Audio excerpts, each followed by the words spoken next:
बच्चों, आज आपको एक कहानी सुनाऊं क्या? सुना दूं कहानी?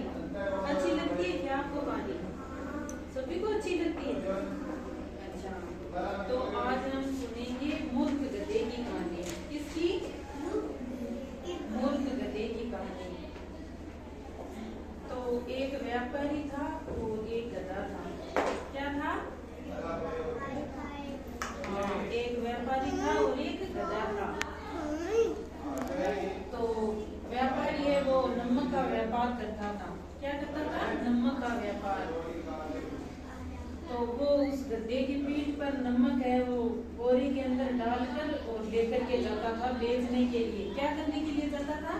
बेचने के लिए। हम अगर किसी चीज का धंधा करते हैं तो हम उसे बाजार में बेच करके आते हैं ना। सभी को पता है ना, बाजार में बेच करके आते हैं। उसी तरह से वो व्यापारी है वो नमक का धंधा करता था। ठीक है ना। तो एक दिन है वो व्यापारी गधे के ऊपर नमक लेकर के जा रहा था। तो चलते चलते रास्ते में एक नदी आई। क्या आई? नदी जानते हो ना सारे? किसकी होती है नदी? नदी में क्या होता है? पानी होता है ना नदी में। तो वो दोनों नदी पार करके जा रहे थे। तो गधा है वो उसके ऊपर ज्यादा वजन था ना, इसलिए वो थक गया था। तो वो पानी के अंदर ही बैठ गया। किसके अंदर बैठ गया? पानी के अंदर। कौन बैठा? गधा। तो पानी के अंदर है वो नमक घुल गया। उसके पीठ के ऊपर बोरा था ना नमक का, वो उसके अंदर है नमक पानी में घुल गया। क्योंकि नमक है वो पानी में घुल जाता है ना, इसलिए वो नमक पानी में घुल गया। और फिर गधा है वो खड़ा हुआ तो उसके पीठ पर वो वजन है वो कम हो गया। क्योंकि नमक है वो पानी के अंदर घुल गया ना, तो फिर उसके वजन है वो कम हो गया क्योंकि नमक भी कम हो गया। तो फिर गधे ने सोचा कि वाह, मैं तो पानी के अंदर बैठा तो मेरा वजन आज तो कम हो गया। क्या सोचा उस गधे ने? कि आज पानी के अंदर बैठा तो नमक कम हो गया वजन। तो फिर अगले दिन है वैसे ही वो तो व्यापार करता था और उस व्यापारी को पता चल गया था कि ये तो गधे की चालाकी है। तो अगले दिन व्यापारी ने क्या किया? उसके गधे की पीठ के ऊपर क्या डाल दी? ऊन। ऊन जानते हो ना? रुई। रुई है उसके बोरे के अंदर डाल दी। तो पहले दिन किया था वैसे ही अगले दिन गधे ने किया। वो नदी आई, नदी आती वो पानी में बैठ गया। उसने सोचा कि थोड़ा नमक है वो वजन है वो कम कर लेता हूँ। तो रुई है वो उसके अंदर पानी भरेगा तो वो घुलेगी नहीं ना, उसका वजन और बढ़ जाएगा।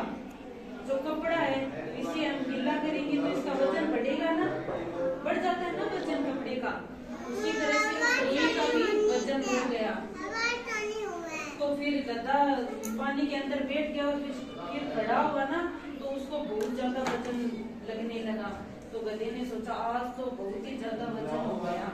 तो उसको चतुराई महंगी पड़ी है, महंगी पड़ी ना गधे को चतुराई। तो फिर उस गधे ने कसम खाई कि आगे से ऐसी चालाकी नहीं करूंगा। क्या नहीं करूंगा? चालाकी नहीं करूंगा। तो इस कहानी से हमें क्या शिक्षा मिलती है? कि कभी भी चालाकी नहीं करनी चाहिए। ज्यादा चालाकी करनी खुद पर ही भारी पड़ती है। क्या पड़ती है? खुद पर ही भारी पड़ती है ज्यादा चालाकी करना। चालाकी नहीं करनी चाहिए ना। चालाकी किसने की थी? गधे ने की थी ना। तो उसका वजन है वो और ज्यादा बढ़ गया था ना। तो हमें चालाकी कभी भी नहीं करनी चाहिए।